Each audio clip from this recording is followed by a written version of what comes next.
Welcome back to the channel and welcome back to the final installment of our OSINT series. I've saved the best for last. Today we're going to be looking at Google, more specifically Google Dorking. Google Dorking is a technique used by hackers, pen testers, and bug bounty hunters to gather information about a target using advanced Google search operators. With Google Dorking, you can fine-tune your searches even down to certain file types. You can look for PDFs, Word documents, the list goes on. Now, instead of me talking about Google Dorking, how about I go ahead and show you? Let's say you want to find some tea. The first thing you'd normally do is go to Google and type in tea. As you can see here, the results are all over the internet. That's not what we want. Let's say you only want results related to Whole Foods. You want anything about tea to only come from Whole Foods. So how do we do that? Do we just type in Whole Foods tea? No, we don't do that. This is where Google operators come into play. Operators allow us to fine-tune our searches. So if we only want results from Whole Foods, all we would do is we would type in site:wholefoods.com and then in our case, tea.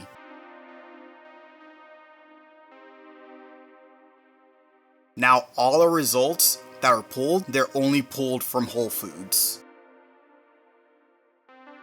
Now, let's say we're a pen tester or we're doing some bug bounty work for Whole Foods and we want to look for a login page to test. This is where our next operator comes in handy. In URL. We're still gonna keep our site operator as Whole Foods, but we're gonna add the additional operator in URL and then we're gonna put login. This returns any pages associated with Whole Food with the word login in the URL. And as you can see here in the results, login does appear directly in the URL. Another very useful operator is in title. Just like in URL looks up keywords in URLs, in title does the exact same thing, but for keywords in a title page or anywhere else that particular word may appear. So in the example here, we're gonna use in title followed by admin. And as you can see here, our results only deal with Whole Foods and anything related to admin. So you're a pen tester hired by Whole Foods and you're wondering, do they have any files publicly exposed to the internet? Maybe you're looking for PDF files or Word documents, any other type of file that can give you a foothold. This is where the file type operator comes into play. Let's say we want to look for a doc file. All we have to do is in file type, we just have to type in doc. And as you can see here, our results are nothing but doc results. Now you might be wondering, are these the only operators available to me?